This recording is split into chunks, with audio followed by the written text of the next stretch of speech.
Assalamualaikum warahmatullahi wabarakatuh. Halo semuanya. Kali ini saya akan membahas kelanjutan novel kemarin, yaitu Kaisar Naga. Buat teman-teman semua, jangan lupa like, comment, subscribe, and share. Tanpa basa-basi lagi, kita lanjut ke pembahasannya.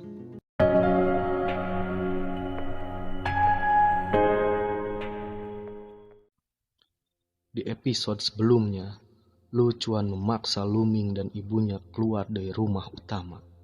Dan Luming berkata, "Ibu, kita tidak perlu memohon padanya. Kita pergi saja," ucap dari Luming. "Ming-er, tapi lukamu belum sembuh. Bagaimana jika kamu masuk angin malam ini?" ucap Liping berkata dengan prihatin. Luming dengan keras kepala menggelengkan kepalanya dan berkata, "Ibu, aku baik-baik saja. Ayo pindah. Tetapi cepat atau lambat kita akan kembali. Rumah utama ini adalah tempat kamu dan ayah menikah, dan tidak ada yang bisa mengambilnya," ucap dari Luming. "Baiklah kalau begitu," ucap Liping menghela napas dan meminta Qiu Yue untuk berkemas kembali. Lu Chuan membawa tangan di punggungnya, menatapnya dengan seringai, lalu melihat sekeliling dan tiba-tiba matanya menyala. "Tunggu sebentar, kamu tidak bisa membawa pedang itu," ucap Lu Chuan. Lu Chuan berjalan menuju Liping dan memegang pedang di tangannya. Wajah Liping memucat, dan tanpa sadar dia yang memegang pedang panjang di tangannya langsung memohon. Pedang ini adalah satu-satunya tanda yang ditinggalkan oleh ayah Ming-er, dan itu disediakan untuk Ming-er di masa depan. Kamu tidak bisa mengambilnya, ucap dari Liping. Karena ditinggalkan oleh patriark sebelumnya, Anda tidak dapat mengambilnya. Itu adalah milik umum keluarga Lu, dan itu akan disita. Selain itu, Luming bahkan tidak dapat mengolah energi Qi yang sebenarnya. Jadi mengapa menyimpan pedang panjang ini? Itu hanya sia-sia saja, ucap dari Lu Chuan. Ada tatapan berapi-api di mata Lu Chuan. Dia bisa melihat bahwa pedang ini sangat luar biasa. Itu adalah prajurit roh.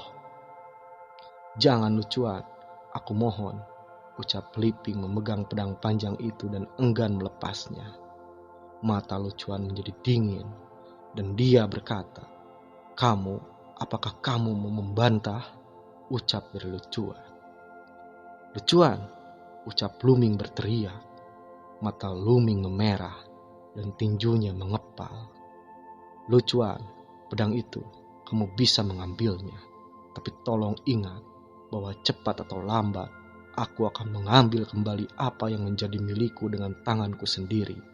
Dan itu akan menjadi 10 kali atau 100 kali lebih banyak," ucap dari Luming. Mata Luming menatap sangat dingin ke arah Lu Chuan.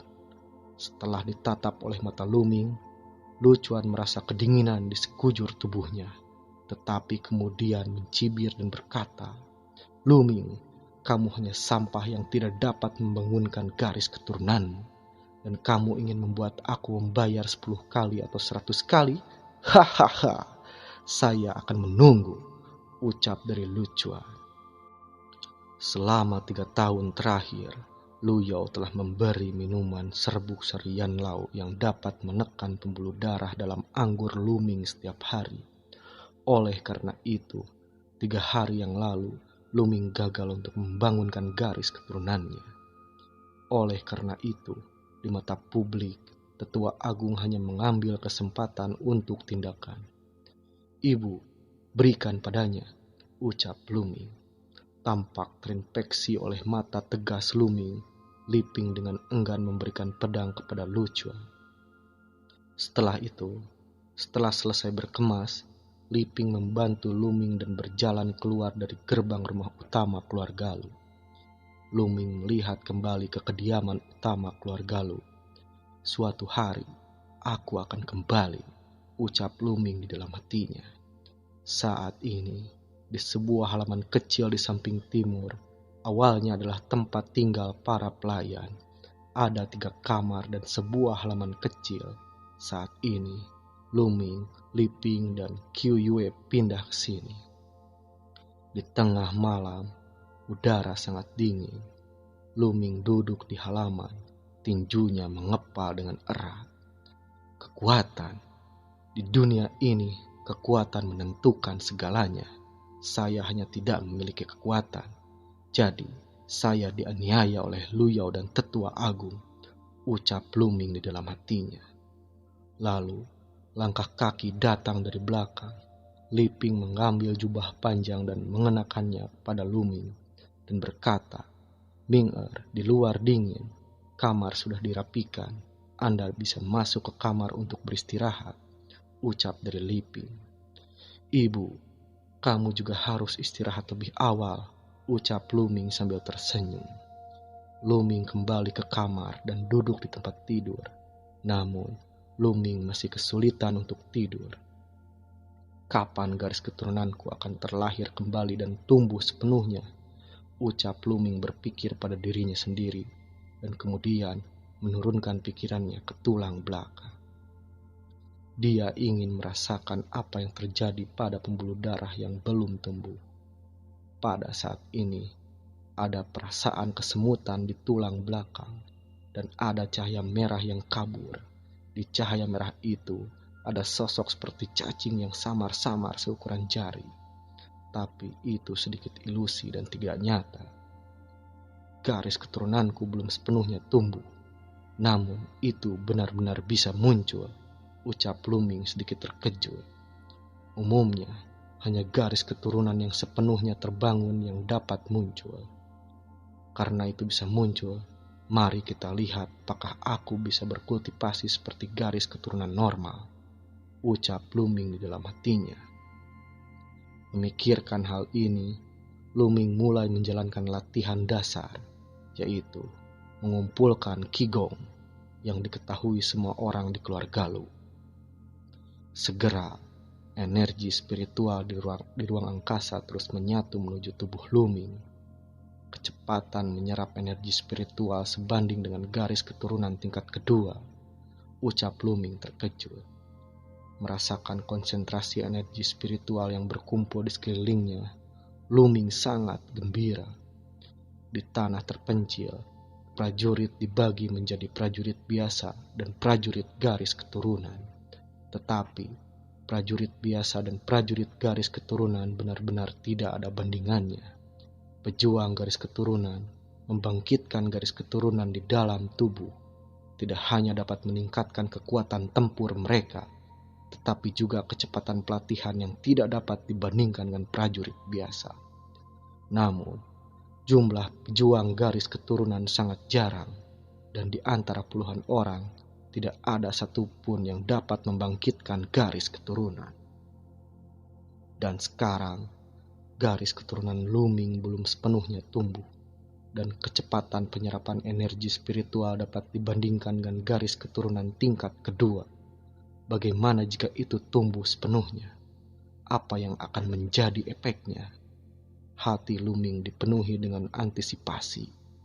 Saat ini, energi spiritual terus berkumpul, diserap oleh Luming dan menembus ke dalam tubuhnya. 1 jam kemudian, Luming membuka matanya. Setelah 1 jam latihan, dia merasa cederanya sedikit membaik, dan fisiknya yang lemah dan sakit-sakitan juga sedikit membaik. Jika terus seperti ini, dalam beberapa hari, cedera saya akan sembuh, dan fisik saya akan berangsur-angsur membaik. Pada saat itu, kecepatan kultivasiku akan meningkat, ucap Luming di dalam hatinya. Luming mengulurkan tangannya dan menyentuh liontin perunggu di lehernya. Namun dia menyadari bahwa liontin perunggu itu telah hilang. Aku bisa meregenerasi darah. Itu harusnya berhubungan dengan liontin perunggu. Sekarang, liontin perunggu telah mencapai alisku. Aku tidak tahu apa efeknya, ucap Luming. Tepat setelah pikirannya tenggelam ke tengah alisnya, lingkaran memancar dari tengah alisnya, dan kemudian lingkaran itu berubah menjadi pusaran. Pusaran itu terus tumbuh, menutupi seluruh tubuh Luming. Sesaat berikutnya, Luming menemukan bahwa dia telah tiba di tempat lain. Luming terkejut dan melihat sekeliling dengan cepat. Pada saat ini, dia berdiri di atas platform batu datar. Platform batu panjang dan lebarnya sekitar 10 meter dan 3 arah platform batu kacau. Hanya ada satu arah dengan deretan tangga batu. Tangga batu itu condong ke atas. Totalnya 99 anak tangga. Setelah 99 langkah tangga batu, ada juga platform, ada deretan tangga batu lagi. Lapisan demi lapisan, itu tidak tahu berapa banyak. Dan bagian atas tangga batu platform ada sebuah istana. Karena jaraknya, Luming tidak bisa melihatnya dengan jelas. Dia hanya bisa samar-samar melihat bahwa gerbang istana tampak terbuka. Dalam keremangan itu, tampak ada sosok yang sedang duduk bersila dan terdengar suara nyanyian datang dari istana. Suara nyanyian datang ke telinganya dan Luming merasakan ledakan energi. Perlahan, semua masalahnya tampak menghilang. Tubuh dan pikirannya jatuh ke keadaan halus dan pikirannya sangat jernih. Apa yang terjadi? Bagaimana saya muncul di sini? Di mana ini?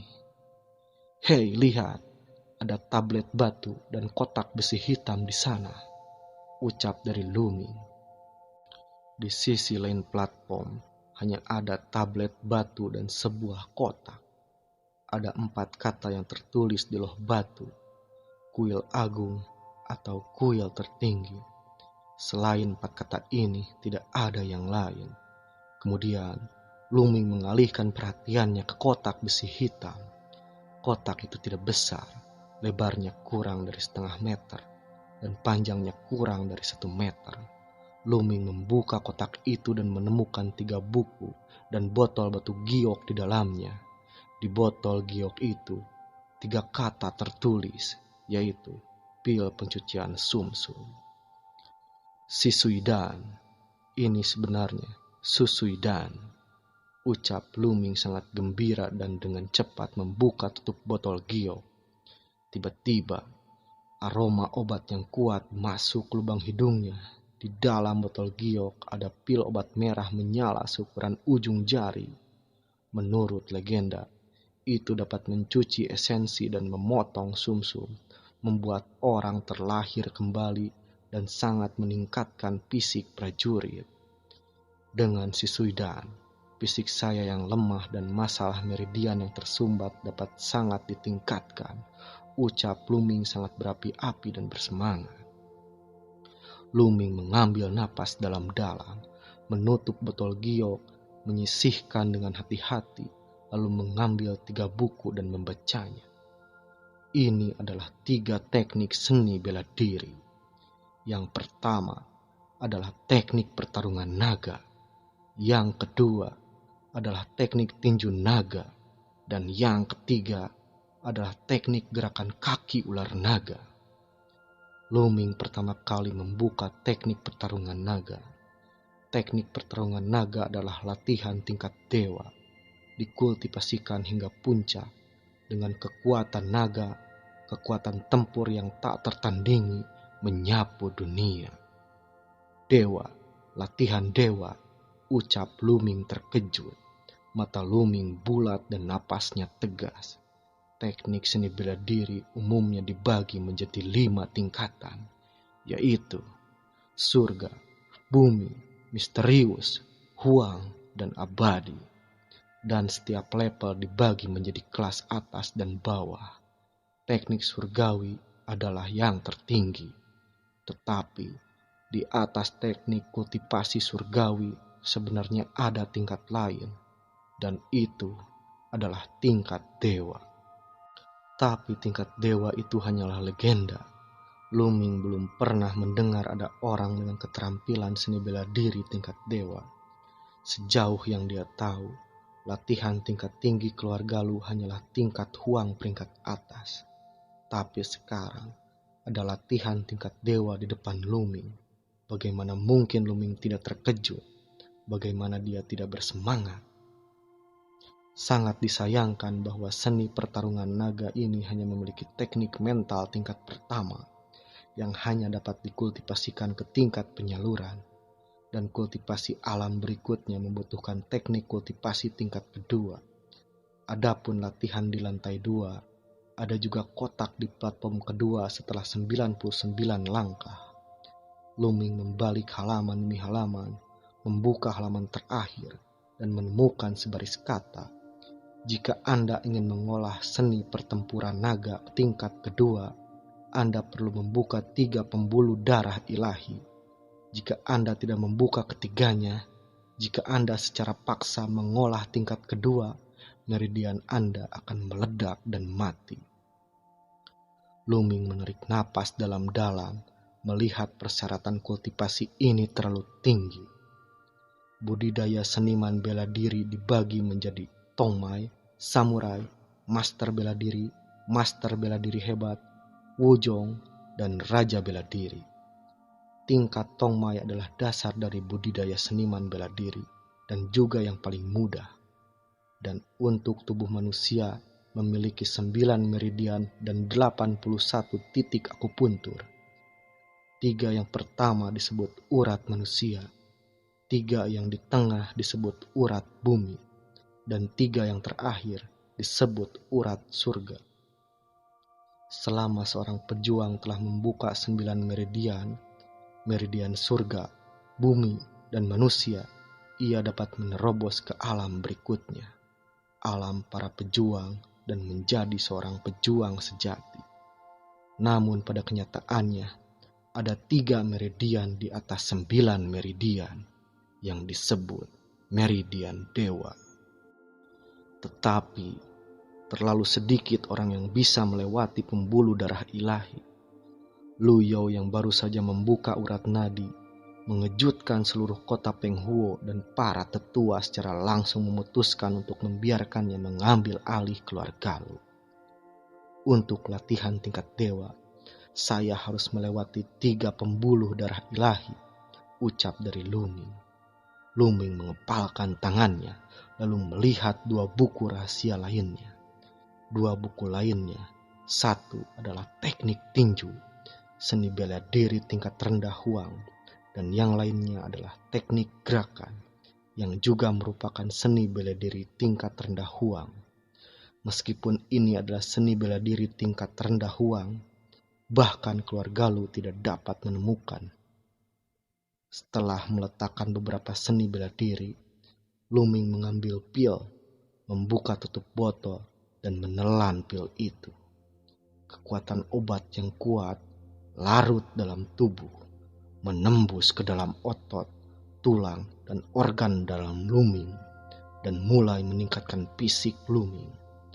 Luming bahkan bisa mendengar suara tulang bergetar di dalam tubuhnya, dan suara otot menggeliat. Tubuhnya terus-menerus menjadi lebih kuat, dan meridian yang telah diblokir dan layu menjadi lebih hidup.